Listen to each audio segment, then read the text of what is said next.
Olá, seja muito bem-vindo ao Maricá Debate. Estamos no ar com mais uma edição especial da nossa série de reexibições, que celebra os grandes momentos desse quase um ano de história da TV Maricá. No dia 10 de maio, comemoramos o nosso primeiro aniversário. E ao longo da semana, revisitamos debates que marcaram nosso percurso até aqui. Hoje é sexta-feira, 18 de abril, e vamos rever um tema que continua em alta e em constante transformação: o mercado de trabalho na era digital. Esse programa foi exibido originalmente no dia 30 de setembro de 2024 e traz reflexões importantes sobre os impactos da tecnologia nas relações de trabalho, nas profissões do futuro e nas oportunidades que têm surgido. Essa conversa que é tão importante não só para jovens, mas para todos aqueles que buscam se reinventar, você assiste a partir de agora. Olha só.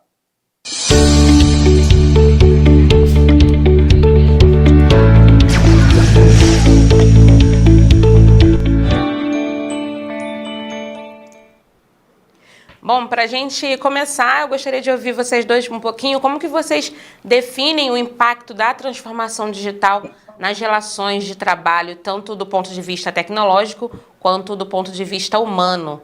Ana, pode começar? Posso começar? Posso. É uma pergunta muito interessante, porque na minha análise, o impacto ele é total se a gente pensar em duas coisas principais. Primeiro, a maneira como a gente começa a lidar com o tempo. Então, antes, no presencial, a gente só estava ali ao mesmo tempo, só era possível estar no mesmo espaço, ao mesmo tempo, no máximo num telefone. E às vezes em tempos diferentes, com uma carta, por exemplo, que levava muito mais tempo do que a gente tem hoje em dia com o WhatsApp instantaneamente ou com redes sociais. E aí isso traz para a gente uma série de desafios, principalmente de linguagem e comunicação. Então as relações, elas precisam de um pouco mais de confiança, por exemplo, porque se alguém fala ali alguma coisa no WhatsApp que você não gosta muito e você só vai responder depois, ou a pessoa só vai te responder depois, isso pode gerar um pouco de ansiedade. Então o impacto nas relações é imenso na medida em que a gente vai precisando desenvolver outros atributos e outras qualidades, até outras competências para lidar com essas novas realidades. E, claro, também aprender que o novo escrever, né, o escrever é o novo falar e o ler é o novo ouvir. E isso é mais um desafio para a gente se relacionar. Sim, para você, Antônio, do ponto de vista tecnológico, como tem sido a sua opinião sobre esse assunto? Eu considero que a gente está acostumado, como ser humano, a ter muitas mudanças. É normal. Só que a gente está vivendo algo inédito na humanidade, que é a velocidade. Vamos pensar em transformações mais recentes, em que, por exemplo, o carro, a adoção do carro, a adoção da luz elétrica, demorou anos para essa adoção acontecer. Pegando exemplos recentes, a gente pode observar o ChatGPT mesmo, ou aplicativos, Uber, esses tão facilitadores da nossa vida. Sim. A gente está dizendo que o que demorava, às vezes, anos para alcançar 50 milhões de usuários, hoje alcança rapidamente em dias. 60 dias, por exemplo, o WhatsApp e o ChatGPT alcançou milhões de usuários. Então, a grande diferença que eu vejo, o que a gente está vivendo, é essa velocidade, é algo que nunca teve na humanidade. Sim, agora, Antônio, a digitalização trouxe novas exigências e oportunidades, né, para os profissionais. Quais são aí as principais habilidades que você considera essenciais para os trabalhadores que desejam se destacar neste cenário? Essa é uma questão que a gente tem que ficar muito atento, porque a gente tem as habilidades técnicas, as habilidades naturais, mas eu vejo que as habilidades adaptativas, elas são as mais importantes nesse momento. Quer dizer que, no passado, a gente trabalhava como mão de obra nas empresas, principalmente, habilitava-se na faculdade e a gente ficava lá, usando o nosso potencial mais técnico. Hoje eu considero que a gente precisa das smart skills, habilidade natural, 50% vem de fábrica quando a gente nasce, a habilidade técnica a gente desenvolve e as habilidades adaptativas. Aí eu vou considerar aqui algumas, por exemplo, empatia, comunicação e se colocar no lugar do outro nessa empatia, mas com compaixão também, porque senão não adianta nada ter somente empatia. Sim, e Ana, Diga. A gente pode responder a pergunta do amigo? Pode, fica à vontade. Fica à vontade. Porque eu queria adicionar uma coisa que é a gente precisa aprender a ter conversa difícil, né, Lana?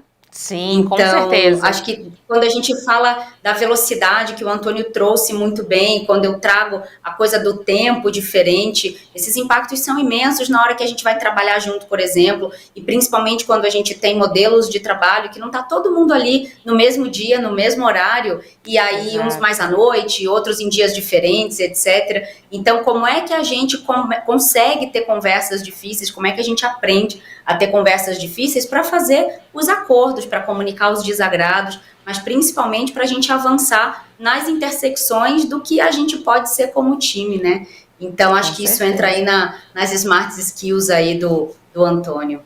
Sem dúvidas. E Ana, ao longo aí da sua experiência em recursos humanos, você lidou com a digitalização dentro de grandes empresas. Como que as reestruturações que você liderou foram impactadas por essa transição digital?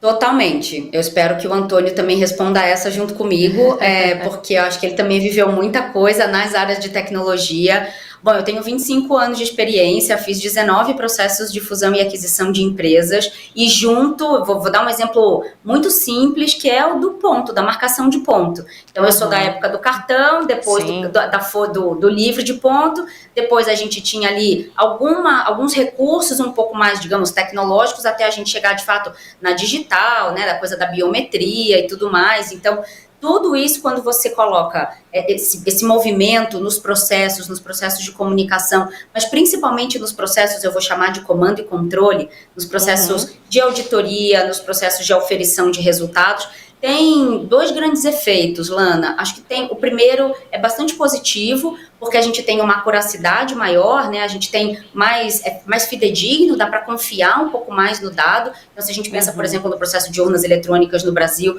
é mais confiável nesse aspecto, na hora da contagem, e muito mais rápido também. Por outro lado, quando a gente fala de mercado de trabalho, tem alguns efeitos que a gente precisa olhar com um pouco mais de carinho, porque isso tira muita gente da frente capacitada, então você tem muito mais trabalho para capacitar as pessoas, torna de fato tudo muito mais rápido e aí algumas coisas vão se perdendo pelo caminho. E do ponto de vista de comunicação, pode ser que fique um caos mesmo, quando a gente vai falando de que a partir do lugar de que não estamos no mesmo lugar, não estamos ao mesmo tempo, estamos falando de culturas completamente diferentes, muitas vezes de processos diferentes, trabalhando em mais de um lugar. E aí, como é que a gente faz para tudo isso se entender? Se a gente num telefone sem fio na mesma sala, com 9 pessoas, não consegue fazer a mesma mensagem chegar no final, imagine só passar por todos esses repertórios.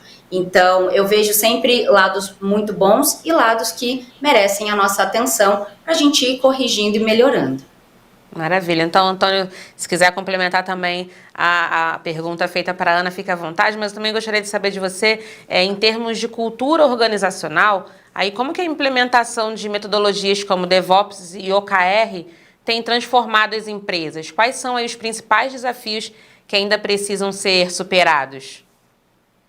Excelente, Lana. Encaixa bem essa sua pergunta com o que a Ana comentou em relação a essa transformação do tempo, da agilidade, com um novo jeito de trabalhar. Então, vou pegar um exemplo concreto. Se a gente olhar para trás, a gente foi ensinado na faculdade, e até hoje existe isso, que é aqueles modelos tradicionais em que cada departamento faz a sua parte, e no final a gente pede a Deus para dar tudo certo. Só que no modelo atual, né, a gente precisa ter uma clareza que as pessoas não podem ser classificadas como mão de obra que fazem coisas repetitivas, porque as coisas são muito dinâmicas e velozes. Então, as empresas mais inovadoras, mais produtivas e de maior sucesso, elas usam justamente, Lana, métodos ágeis, DevOps, OKR. De que maneira, rapidamente aqui? A gente define uma missão clara para uma equipe auto-organizada, em que a gente faz um balanço entre liberdade e responsabilidade. Então sai daquela ideia assim, a minha parte eu fiz, se deu errado é outro departamento. E vem para, se deu errado, é nossa responsabilidade como time multidisciplinar entender o todo e entregar uma experiência melhor para o nosso cliente. Então, de fato, por exemplo, o exemplo que a Ana trouxe muito bem, do RH se transformar, os profissionais, eles querem de verdade ter uma experiência dentro da empresa, igual a gente tem, por exemplo, quando a gente escolhe um filme na Netflix, quando a gente escolhe um transporte na palma da mão, ou a gente usa o nosso banco. A gente quer isso também dentro do RH. Então, as empresas têm que refletir bastante que a cultura organizacional tem que sair, então, daquele método em que o chefe era o todo-poderoso que comandava tudo, para dividir essas responsabilidades, mas também a equipe, né, Lana, tem que assumir essas responsabilidades junto com a liberdade que os métodos tradicionais não tinham, e a agilidade, DevOps e OKR trazem isso na sua essência. Sim, maravilha. Ana, também, se quiser complementar, fica à vontade, mas eu queria te ouvir falar um pouquinho sobre o seu trabalho com o IPFEM, que é voltado aí para a saúde mental das mulheres, né, no mercado de trabalho. Quais são os desafios específicos enfrentados por mulheres nesse ambiente digital e acelerado? Olha, esse tempo de programa vai ser pouco, viu, Lana? Eu e o Antônio, a gente vai ter que voltar muitas vezes, porque também encaixa muito nisso que ele trouxe. Vamos fazer uma parte 2. Quem assistir a gente, se gostar, já entra aí nas redes de vocês e já pede para a gente voltar. Porque é o seguinte, tem uma coisa muito interessante, que é o seguinte: quando o Antônio fala dessa liberdade, né, com essa responsabilidade, quando a gente começou a ter mais tecnologia nas nossas vidas, lá dentro de casa, com a geladeira, com a máquina de lavar, para o trabalho doméstico, e que daí depois isso aí vem mesmo para o mercado de trabalho em si, eu não sei quantos anos você tem, Lana, eu já passei dos 40 e eu já vou denunciar que o Antônio também, a gente já está com 40 e muitos aí. A gente, quando essa coisa da tecnologia começou a acontecer, o grande apelo era, olha, vai sobrar mais tempo para você ter vida, né? Você vai poder passear mais, você vai fazer as coisas mais rápido, de um jeito mais ágil, e, portanto, você vai ter mais tempo para fazer outras coisas, né? Aproveitar a vida. Bom, a gente já sabe que isso aí foi um golpe, né? Assim, na gente, porque sobra mais tempo, a gente trabalha mais, faz mais um monte de coisa, um monte de projeto. E aí é nessa lógica que a gente encaixa os marcadores de gênero e raça. O IPFEM, que é um Instituto de Pesquisa e Estudos do Feminino e das Existências Múltiplas, é uma organização da sociedade civil, né, uma ONG de educação em saúde mental baseada em dados, que olhou para as mulheres especificamente nos últimos 5 anos. A gente atendeu mais de 9 mil mulheres, principalmente no mercado de trabalho, e aí tem alguns desafios que são o seguinte: vou juntar agora tudo, uma coisa na outra. Essas mulheres, quando a gente fala de economia do cuidado, que se fosse remunerado, estaria na casa do $1 trilhão ao redor do mundo.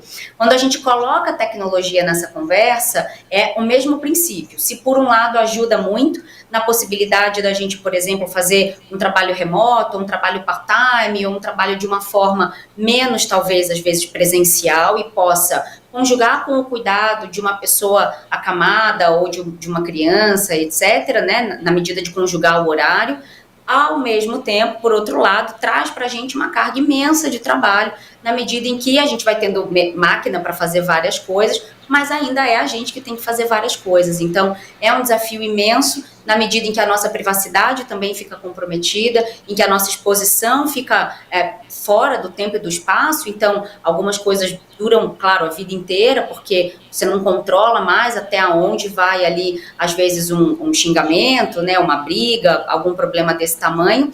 E aí o IPFEM, ele veio fazendo esse trabalho nos últimos 5 anos, basicamente promovendo o letramento social para poder construir postura cidadã dentro das empresas e fazer os pactos coletivos, ou seja, quais são os acordos que a gente vai fazer aqui para diminuir as assimetrias de gênero e melhorar a saúde mental. Só para terminar a minha resposta, Alana, a partir desse ano, o IPFEM começa a falar com os homens, entendendo que garantias de direitos para as mulheres passa pelo reconhecimento de deveres dos homens. Isso no mercado de trabalho é muito importante, porque as cadeiras de liderança ainda são dos homens brancos, principalmente cisgêneros, heterossexuais. Então, essa conversa de gênero e raça, ela precisa, de fato, entrar nas empresas, e aí a tecnologia ajuda muito, e eu sou uma otimista, uma realista esperançosa, como dizia o Suassuna, né? Então, gosto muito de acreditar que a gente está no caminho certo. É isso, a gente precisa continuar e aproveitar as tecnologias a nosso favor, né? Agora, Antônio, como líder aí de networking e desenvolvimento em tecnologia, o que você vê como o principal papel das comunidades profissionais na formação e atualização dos profissionais da área digital? Muito bom, Lana. Eu sou apaixonado pelo trabalho da Ana aí com o IPFEM, que eu já conheço, e tem uma ligação direta com comunidades. A gente, com comunidade, junta pessoas com interesses comuns para fazer um impacto maior. E trazendo aqui um exemplo, até um dado muito importante, uma pesquisa de Harvard trouxe assim: o que a gente aprende na faculdade, em 5 anos em média, a gente não usa quase nada.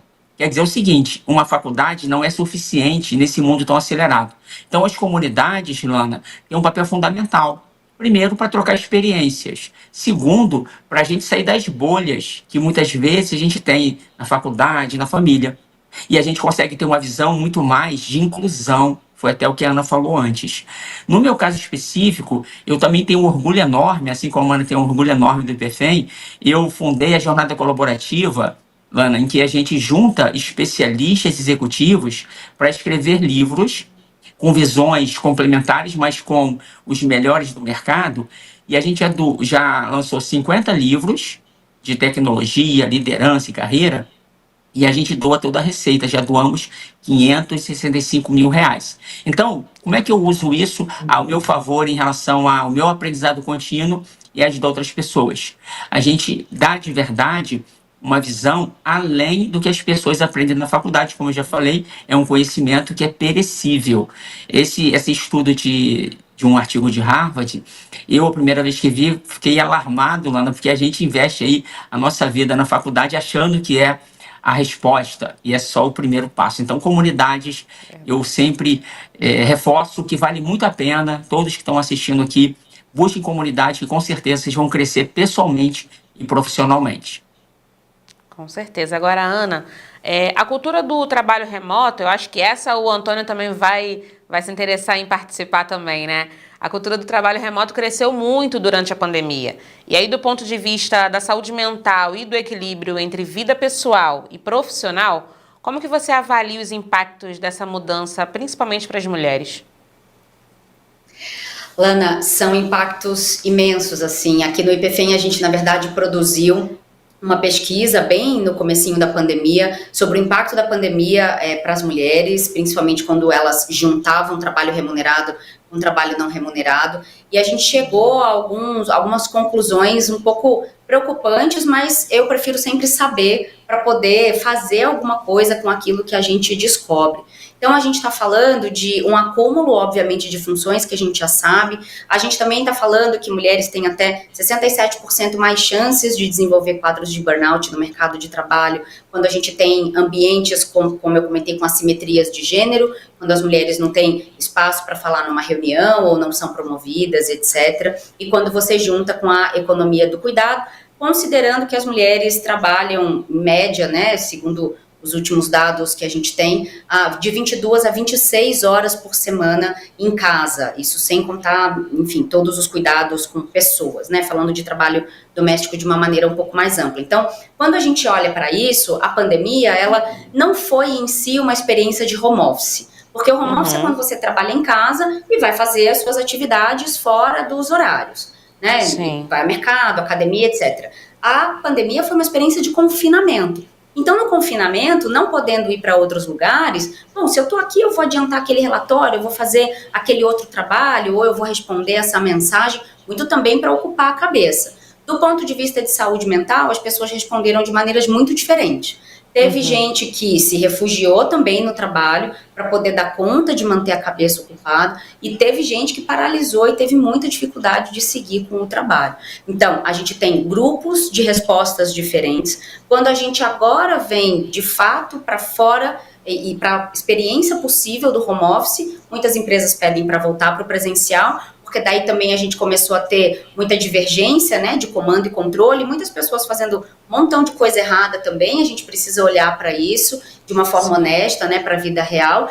E aí a minha leitura é o seguinte: a OMS, a Organização Mundial da Saúde, falou que a próxima pandemia é a de saúde mental, ali por volta de 25 e 26, quando efetivamente a gente vai tocar nesses efeitos do que aconteceu com a gente, que está sendo equiparado nas pesquisas científicas a estresse pós-traumático, pós-guerra, veteranos de guerra e etc. Então, a gente precisa ficar atento, porque a gente ainda não tem série histórica, tempo suficiente para saber o que vai acontecer. O mais importante é aprender a reconhecer sintoma, aprender a olhar para o outro e cuidar desse outro, sem se meter na vida dele de preferência, mas principalmente no trabalho, essa lógica de que todo mundo cuida de todo mundo e não só a liderança fica com essa carga de cuidar da equipe inteira. Então, promover um cuidado mais horizontalizado, as empresas com muita atenção em promover um ambiente de trabalho melhor e recursos também de apoio terapêutico, e as próprias pessoas combinando como é que elas vão se relacionar, porque, Lana, para terminar, é assim, se a gente trabalha junto e se relaciona e faz fofoca e fala mal dos outros, um RH não tem muito o que fazer em relação a isso. Então, as responsabilidades individuais para a saúde mental e a maneira como a gente se trata também vai fazer muita diferença, porque eu costumo dizer que saúde mental não é só sobre saúde mental, e saúde mental é sobre cotidiano, é sobre relações. Então, a gente tem um desafio imenso de responsabilidades compartilhadas. Antônio, quer comentar um pouquinho sobre a questão pandêmica e principalmente, né, do ponto de vista tecnológico, como você vê isso? Esse foi um ponto muito bem colocado pela Ana, né, que foi o confinamento, e muitas empresas, né, Lana, argumentavam assim, até os colaboradores, aumentou a produtividade, mas a que custo, né? Então foi um impacto muito grande. Mas hoje eu vejo que o equilíbrio ele é muito importante. Vai ter empresa que a natureza do trabalho tem mais relação com o remoto, outras realmente talvez vão trabalhar de maneira híbrida. Eu penso que a gente está ainda aprendendo esses impactos que tivemos aí com a pandemia. Sim. Agora, a Ana trouxe essa questão, né, das dificuldades ali. Não sei se para vocês, eu tenho um pouco essa impressão de que talvez a pandemia, e aí as coisas que não deram muito certo, né, nesse processo, né, do trabalho remoto, talvez tenha, a gente fala muito dessa questão da agilidade, mas será que tem a ver também com todo mundo foi muito pego de surpresa, faltou ali um pouco de adaptação a esse, não tão novo, né, mas no Brasil não tão comum esse formato, né, do home office. Então, como que vocês veem assim, essa questão aí dessa mudança tão repentina, né, para esse impacto da tecnologia? Acho que a primeira coisa é a gente entender que o Brasil é feito de muitos Brasis. Sim. Então, a maioria de nós, nem só do ponto de vista geográfico, mas obviamente do ponto de vista social, de raça, de gênero e etc. Acho que a primeira coisa é entender que as nossas casas, elas não são preparadas para o trabalho. Elas, oficialmente, elas não têm o trabalho, né, na maioria das vezes, dentro delas. Então, muitas vezes não tem nem espaço, gente tendo que trabalhar na mesa da cozinha e 4 pessoas em casa tendo que trabalhar, não tem computador para todo mundo, não tem telefone para todo mundo, para essas crianças poderem fazer, né, uma aula ali de dentro de casa, não tem internet banda larga é uma realidade dos grandes centros urbanos. Então, sim, acho que essa é a primeira coisa, quando a gente fala de tecnologia, de que tecnologia a gente está falando. E claro, aqui nessa conversa a gente está falando da tecnologia digital, mas vamos lembrar que tecnologia também pode ser mais um monte de outras coisas, né? Sim. Essa revolução um pouco mais digital, ela é muito diferente em muitas partes do Brasil, para muitas camadas diferentes de pessoas, por isso que os marcadores sociais são muito diferentes. E quando a gente olha para como tudo isso está se dando, a gente também precisa compreender que, como o Antônio muito bem falou, a gente está aprendendo, mas eu colocaria uma palavra junto da palavra dele, que é inventando um jeito novo de trabalhar, experimentando um jeito novo de trabalhar, sabendo que esse jeito 100% remoto, ele não vai ser para todo o segmento, né, como o próprio Antônio bem lembrou, as profissões de presença, então, atendimento de restaurante, de loja, por mais que o e-commerce seja muito forte, mas motorista de ônibus, professor, então, tem profissões que vão demandar muito tempo ainda a presença. E aí eu queria talvez passar a bola para o Antônio, deixando aí essa pergunta um pouquinho mais difícil, que é o quanto também a falta da presença, o quanto também só o digital ou essa tecnologia mais presente na maneira como a gente se identifica e se relaciona, o quanto isso também não atrapalha. No que será que está atrapalhando a gente? Antônio, agora é com você. Muito bom, muito bom. Interessante, né? Eu confesso que eu adoro o remoto. Eu trabalho com tecnologia há 20 anos e a nossa área já estava acostumada com o desenvolvimento de software remoto. Mas, de verdade, o que a Ana colocou é um ponto muito importante, o contato humano faz diferença. Nós somos seres sociais. A gente precisa do outro. Eu estou, nesse momento, aqui em Aracaju. Eu vou num evento presencial. Em seguida, eu vou para Maceió. Então, eu sinto que o olho no olho é diferente. Trazendo para a vida profissional, vamos imaginar aqui numa reunião de equipe. A Ana trouxe com muita força essa questão da saúde mental. Vamos imaginar uma reunião presencial em que as pessoas estão conversando. Quando a gente coloca no mudo, a gente não passa, por outro lado, a nossa respiração do estresse, né? Do cansaço. Então, é só no presencial que a gente tem isso. Então, eu penso que um balanço é muito importante. Mas eu gostei muito também, eu vou devolver para você, Olana, mas eu gostei muito do que a Ana falou, eu concordo plenamente, que nós temos vários Brasis. Então, existem casas que realmente a mulher, o homem, as crianças não têm nem onde trabalhar. Como é que você vai exigir um remoto dessas pessoas? Então, eu vejo que as empresas, muitas delas estão tomando atitudes até arbitrárias, volta todo mundo para o presencial. Mas a pessoa mora lá no Nordeste, a empresa é no Sul, Sudeste. Como é que a pessoa faz? Ela vai mudar com a família dela toda? Eu tenho vários amigos, várias amigas, Olana, que estão vivenciando isso hoje. As empresas estão voltando, parece que não teve pandemia. Então, penso também que é muito radical essa decisão. Sim, agora, Antônio, você falou um pouquinho lá no início, né, do ChatGPT. A inteligência artificial, ela está mudando a forma como nós trabalhamos, né? Você acredita que a automação pode substituir completamente certas profissões ou ainda tem espaço crucial aí para a intervenção humana? Excelente. Eu penso que a IA ela vai substituir muitas coisas, muitas profissões, mas 100% é difícil. Vou trazer alguns exemplos. Eu já gerenciei um helpdesk, né, que na área de TI a gente chama aquela equipe técnica que resolve problemas por telefone. Então, minha equipe tinha em torno de 400 pessoas. Precisava daquelas pessoas atendendo a ligação. Agora, hoje, vamos pensar aqui. Nós queremos ligar para uma central de atendimento ou a gente quer falar num chat, no WhatsApp, o nosso CPF e ele mandar a segunda via da conta? A gente quer isso, não quer? A gente quer ir num banco, abrir uma conta, levando um caminhão de documento, ou a gente quer pegar o celular, dar alguns cliques e abrir a conta? Então, a IA, a gente teve essa explosão do ChatGPT, mas na verdade já está no nosso dia a dia há muito tempo. É que o ChatGPT, né, ele trouxe, lá na minha visão, algo que é diferente de tudo em relação às profissões. Aí foi a sua pergunta, que é o seguinte: no passado, a tecnologia, ela substituía muito trabalhadores não muito especializados. Então, imagina, aquele profissional que era o assessorista do elevador, perdeu o emprego, né? A gente tem o bancário que ficava lá aquela fila, perdeu o emprego. Agora, quem se atualiza sempre tem trabalho. Agora, qual a diferença da IA hoje? É que o jornalista pode perder o emprego, não todo, mas uma parte. O médico pode perder o emprego se não se atualizar. O advogado, porque a IA ela vai analisar o processo mais rápido. Aí, para te devolver, eu queria trazer um exemplo real de uma pesquisa muito interessante. Saiu num artigo científico, não foi nem essa coisa tão básica, não foi profunda. Foi assim: inteligência artificial na medicina.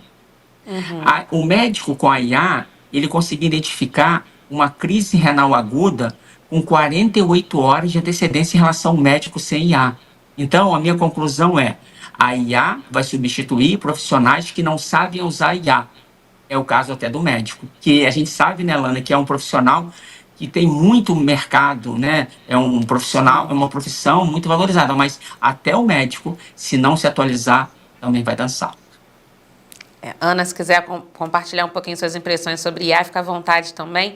mas considerando sua atuação em startups e grandes corporações, quais são as diferenças mais marcantes que você observou na forma como essas organizações estão aí lidando com a era digital?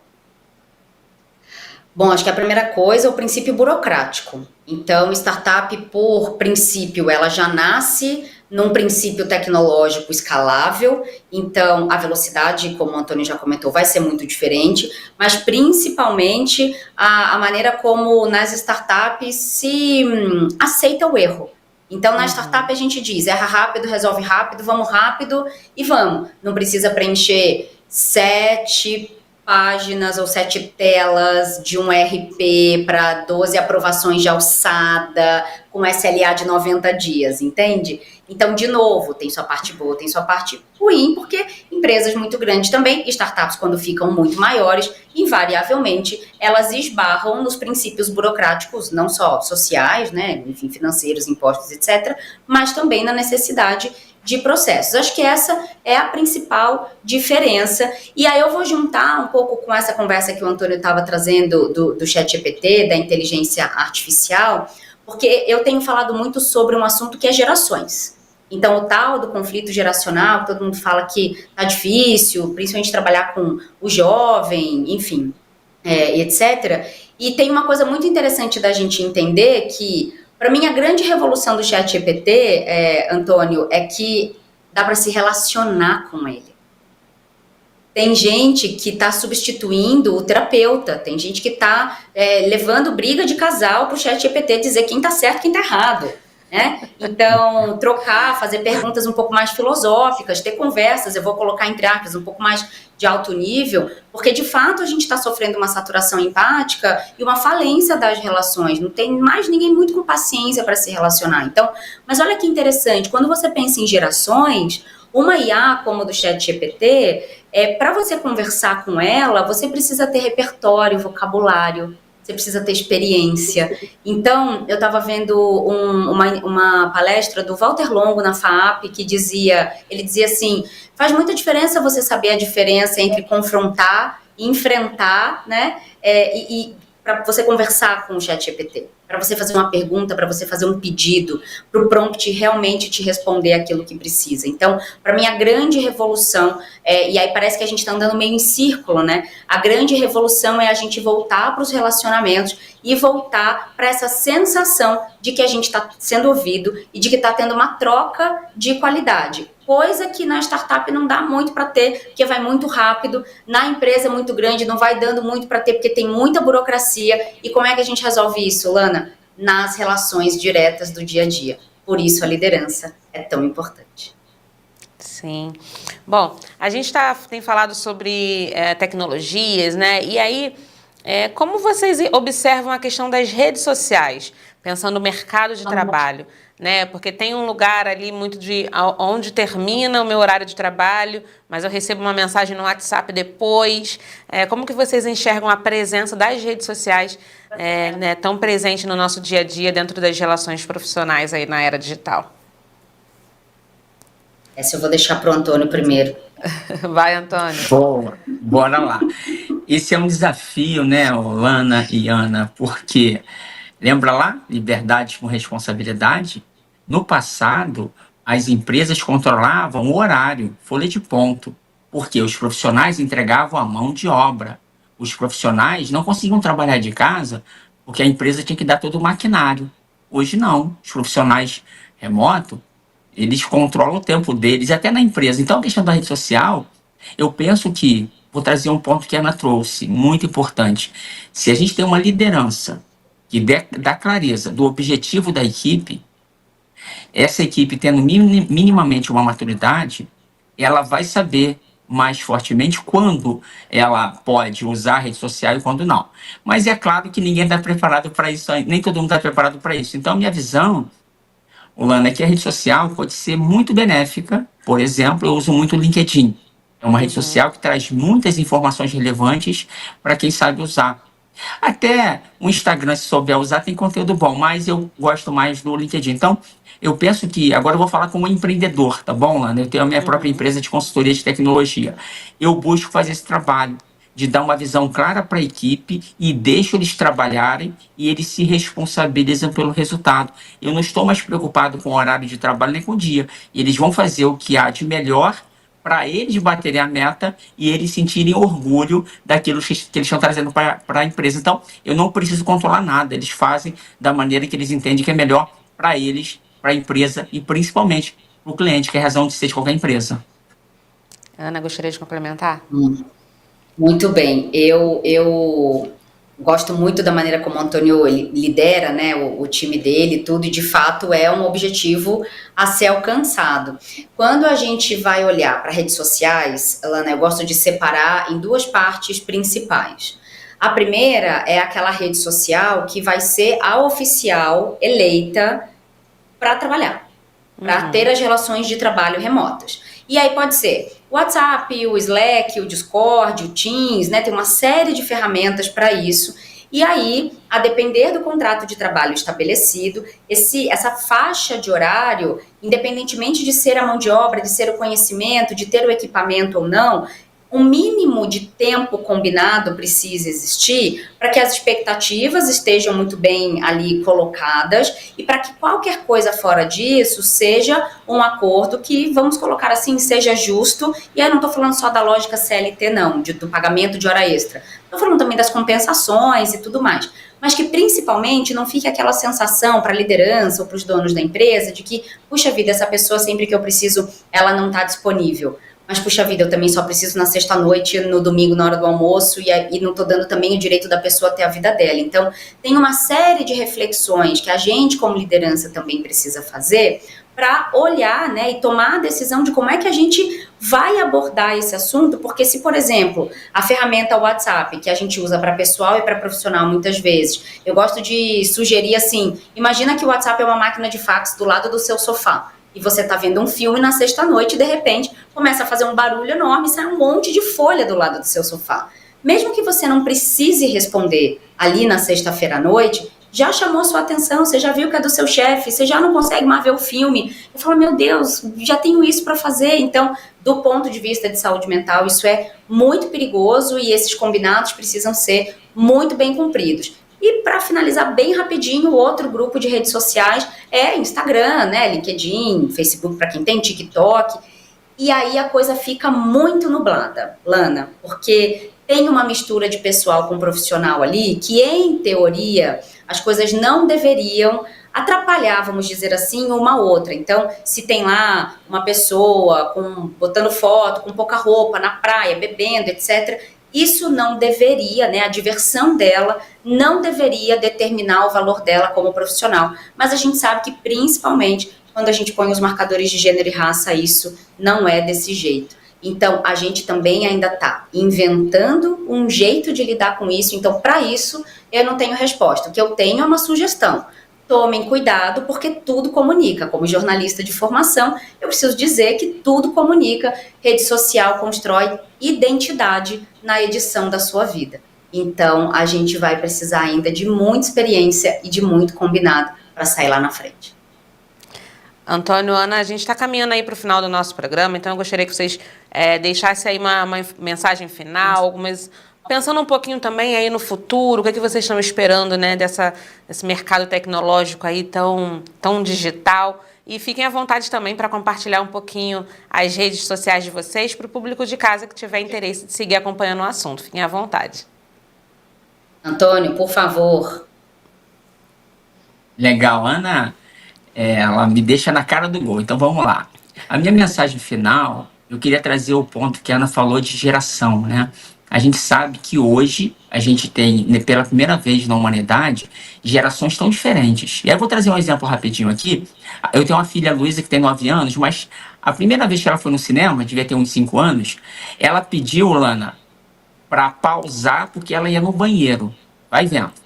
Pausar o cinema porque ela foi no banheiro, ou ela queria ir no banheiro. Ela não tinha noção, né, de que no cinema não pode pausar. E parece que eu estou inventando, mas eu vivi para ver isso. Por quê? Ela nasceu já nesse mundo, né, em que ela pausa, ela coloca 2x, então tem que ter cuidado. Profissional, então, é saber que a gente tem que se reinventar continuamente, mas a comodidade de hoje pode não ser a comodidade de amanhã nas empresas. Então, os jovens têm que ter esse cuidado. Por outro lado, o repertório, que a Ana falou, é bom a gente também respeitar o repertório de quem tem muita experiência. Então, essa mistura é muito importante. Então, no lado profissional, é se atualizar continuamente. Sair daquela visão em que, depois da faculdade, a gente trabalharia 30 anos na mesma empresa, ia se aposentar e ia viver a vida. Mudou tudo. Então, a gente tem que estar muito alerta quanto a isso. Agora, eu quero também dar uma dica para quem é líder de empresa, que empreendedor esteja ouvindo esse programa, é o seguinte: as empresas têm um baita desafio, porque elas estão investindo muito em tecnologia e, às vezes, sem ter clareza do retorno. Vou dar só um dado aqui para passar de volta para você, Lani. Ana, é o seguinte, até anotei esse número aqui. 1,3 trilhão é o que as empresas estão investindo por ano em tecnologia, principalmente IA, até 2032. Isso é mais do que o PIB da grande maioria dos países. Esse número era 40 bilhões antes do ChatGPT. Quer dizer o seguinte, tem muitas oportunidades, falando em carreira, para os profissionais que vão se aproveitar, no bom sentido, das tecnologias, mas trazendo valor para as empresas. E para trazer valor para as empresas, para o negócio, tem que trazer valor para as pessoas. Então, a gente volta aqui naquele início. A tecnologia, ela é feita por pessoas, para pessoas. Se a gente não coloca as pessoas em primeiro lugar, a gente não está fazendo a coisa certa. Volto para você. Ana. Muito bom. Excelente. Ele nem falou a rede social dele, né? Ele tá tão humilde. Não quer falar sua rede social, não, Antônio? Boa. Vou falar. Obrigado, Ana. Antônio Muniz, no LinkedIn, Antônio Muniz, que é o mais uso, mas eu estou começando a usar também o Instagram. Antônio Muniz Oficial, vai ser um prazer receber as pessoas lá. Obrigado, Ana. Muito bom, muito bom. Eu sou uma grande fã do Antônio, gente. A gente faz coisas muito bacanas juntos. Estou muito feliz de estar aqui promovendo essa conversa com ele.